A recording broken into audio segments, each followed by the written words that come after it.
just can't stop, won't stop hustling. Grain is a grain dads. The real is back, man. Listen, I love BMF. I love Raising Kanan. And I love this season of Power Book 2 Ghost. I hated the first season of it, but I love this season. And obviously, I like the OG Powers. Well, at least the first 2 seasons, I can say I love.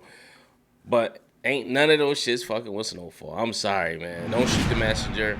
But ain't none of them shits fucking with Snowfall. And Snowfall will be returning February 23rd, 3 days after my daughter's birthday. I'll be dead broke by then. But I'll be happy because Snowfall is returning.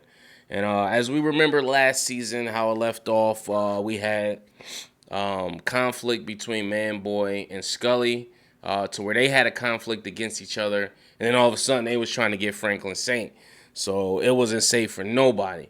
But through the power of sure goodwill and the fact that, Laura was on Franklin's side, and this just being a little smarter than both of them, they happened to take down both of the big bads with a little bit of coercing and some other shit. So I'm curious to see what direction they're going to go with this season. And they did release the poster of Snowfall gearing up for it. And as you can see here, we got my dog Franklin Saint on top of the world. Literally, he's on top of LA doing the damn thing, man. There will be 10 episodes this season. I feel like, man, we should have more episodes. And they got all the characters. Rundown of all the characters. Obviously Franklin, Teddy. You got Gustavo. You got Sissy. You got Jerome. Louise, Leon. And Peaches is a recurring. And for some reason they got Scully here. Cornrows, who was Scully's barber, Dion the barber, OG enforcer for the Watts Crips, and Einstein, Brainiac at the PJ White Crips. So I don't know if these people are returning or if this is just from last season, they didn't delete it. But it begs to differ. Did Scully really die in the hospital? Or did he pass out and he's locked up? That's the question. Because if he didn't die, that can throw a wrench into Franklin Saints in a game somewhat. Not a lot, because if he is alive, obviously he's going to be locked up because he came in the hospital with a fucking shotgun.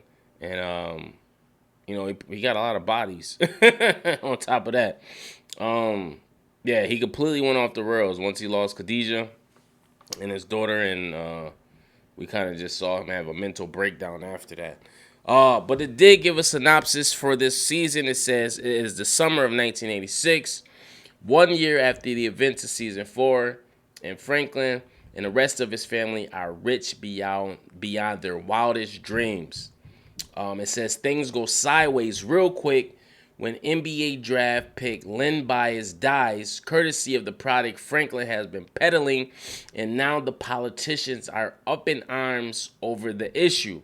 On top of that, the LAPD has formed a new crash team, leading to a ruthless crackdown on gang dealers and crime bosses. So they come in directly for Franklin ass. And if you don't know, Len Bias was a real story. That's a true story. So I love the fact that they're incorporating real life situations into this, like they always do. Like Reagan's the president, and with this Len Bias was poised to be the next big NBA prospect, and then he wound up dying from some bad work. So I love that. I like that story. If you don't know the story of Len Bias, look out. They got whole documentaries dedicated to Len Bias, man.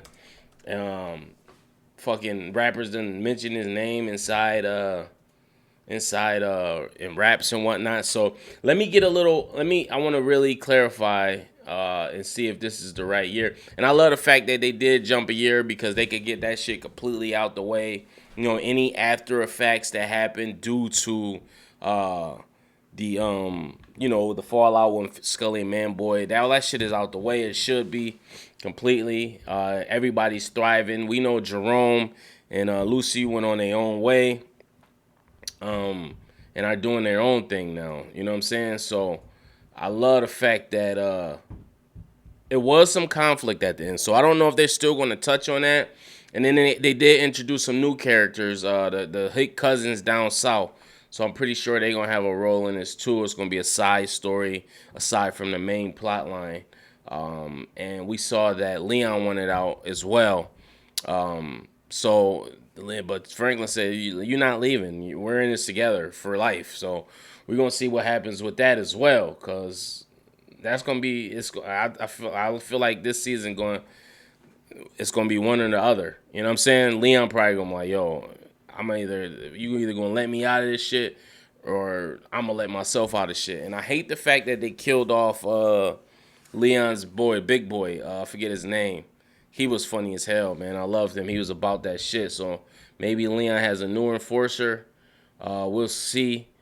But what makes me wonder about the recurring characters and the main characters that they mentioned, they didn't mention Franklin's dad. They didn't mention Elton at all. So with that being said, this has to be accurate. So it begs the question, is Scully still alive? But here it is about Len Bias. Len Bias was a University of Maryland. He attended University of Maryland. As a freshman, he was viewed as raw, undisciplined, but ultimately Bias developed into an All-American player. In his junior year, he led the Atlantic Coast Conference in scoring and was named the ACC's Player of the Year. His senior year was highlighted by his performance in overtime victory, ranked up against North Carolina, in which he scored 35 points. Yada, yada, yada. NBA draft. On June 17th, Bias was selected by the Boston Celtics as the second overall pick in the 1986 NBA draft, which was held in New York City at Madison Square Garden. The Celtics president and general manager had dealt guard General Henderson and cash to the Seattle Supersonics for the picks in 1987.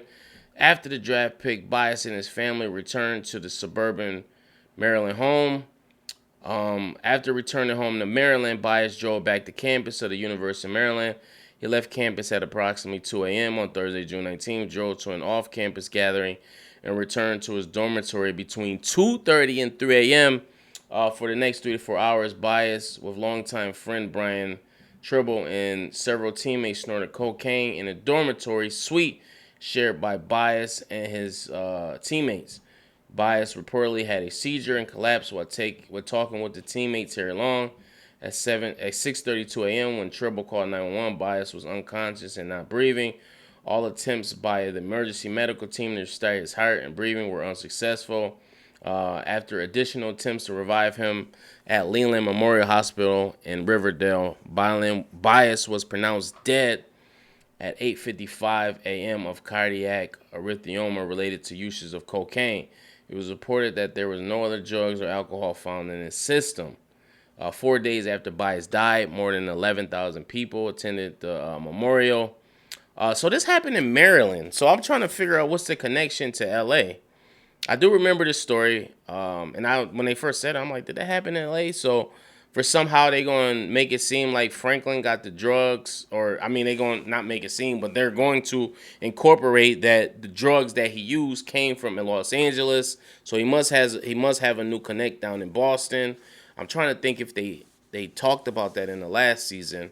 But man, this is crazy that they're going to incorporate this in. And as we know, Franklin Saint is based off of the real Rick Ross. So, it's already like pretty much true story or how this shit happens, or loosely based off of true stories. But man, I think that's crazy. The fact they're going to incorporate this, man, that's gonna be dope. That's gonna make for some good storytelling.